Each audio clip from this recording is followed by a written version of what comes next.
the Director of Catalyst, is that Yes, correct? yes. At Azafran Capital Partners. I got to interview you at Pete's last event at CES, and I thought that was a wonderful stage. You really got to cast the vision of what Azafran's doing.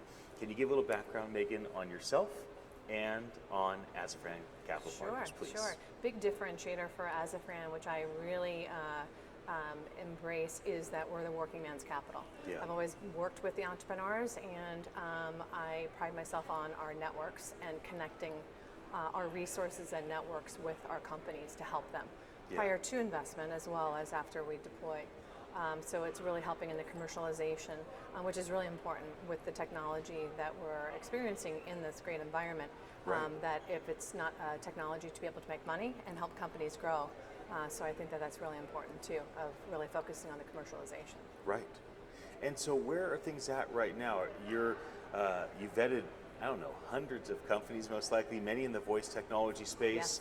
Yes. You've really figured out what is the most exciting opportunities, where if you deploy capital, it has a great opportunity for your LPs. And then, of course, you're still building your fund. So give me an idea about how can people participate with Azafran Capital Partners? Yeah, no, it's a great question, Ian. Thanks. I think that again, a big differentiator in our space, post-seed, pre-Series A investments in, as I mentioned, voice, acoustic, and imagery technologies.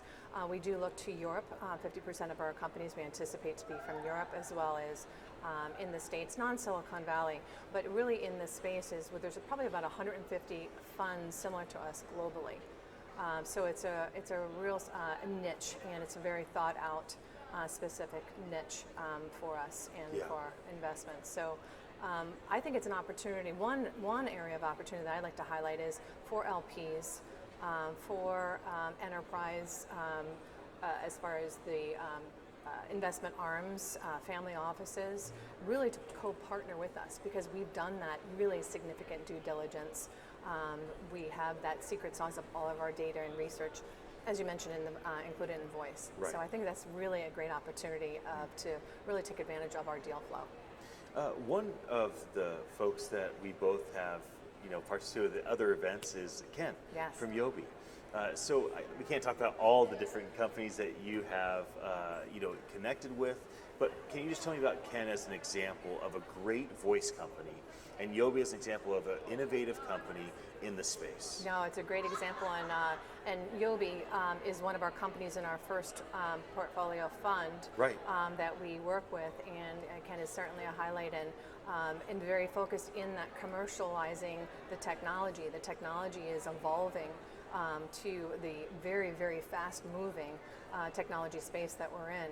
So both Ken and his co-founder really complement each other with Ken's marketing and CEO hat, as well as the academic area. So I think it's a really great combination to help really grow the company, and they are doing gangbusters. And we're really excited for them. Yes. If you want to follow up with you, whether they want to say, hey, take a look at our company, like we're looking for people to deploy capital, or they say, you haven't closed your fund fully, can I participate as an LP? Yes. How do they get a hold of you, or how do they get a hold of Azafran? Yeah, no, it would be great. Azafranpartners.com is our website, and my email is mburns, B-U-R-N-S, at azafranpartners.com. And again, welcome all. This is a really great opportunity for co-investing, where we've got a number of companies that have gone through due diligence, and we're ready to deploy capital. And finally, what do you think about this event? I mean, bringing everybody together. Why are you happy that you're here? Why should others join us for the next event that we put on? Absolutely. It's such a great community, such great networking. The content is wonderful. Always learning something new, whether it's seeing old friends, meeting new ones. And I think it's really, really important, regardless of your role, whether you're a co-founder, whether you're thinking of starting a company, if you're an enterprise looking to figure out how to implement the technology into your company, it's a really an event not to be missed. And all are welcome too. So I think it's definitely one to put on the calendar. Well, it's and I know Voice will be at CES in, That's right, January 6th. Yes. So hopefully you'll be with us. Yes. Look forward to that. Thanks. It's so fun to sit down and catch up with you. Thanks, Ian. Absolutely. Likewise. Thanks. Anybody that's watching our conversation, thanks for your attention. My name's Ian Utile. I'm the CEO at attn.live, and it's always a joy to bring you Fireside Chats from Voice 22 here in Washington, D.C. I'll be back again with more, and until then, have a happy day.